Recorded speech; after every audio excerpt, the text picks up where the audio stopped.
سلام بچه ها، من میخواستم بهتون آموزش بدم که چجوری میتونید هاتسپات آیفون رو توی گوشیتون درست کنید. پس بریم که داشته باشیم.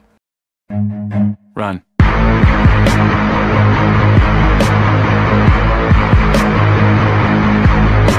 خب اینجا اول شما وارد ستینگتون میشین، وارد سلولر میشین و اینجا نوشته سلولر دیتا نتورک میزنین روش. بالا اول اگه ایرانسلین مینویسین MTN ایرانسل.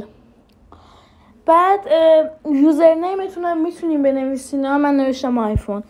اینجا پسورد میدین، یه دونه میاین آخر مینویسین MTN ایرانسل، یوزر نیم آیفون یا هر چیزی که دلتون خواست. پسورد هم که خودتون میتونین بدین. بعد حالا مثلا ساخته شد. اگه بخواین شما رمزشو عوض کنین، رو پسورد قبلی که دارین میزنین، اینجا میگه پسورد، میتونین عوض کنین و یه پسورد جدید بهش بدین. بعد دانو میزنین و درست میشه. امیدوارم خوشتون اومده باشه. خدا نگهدار.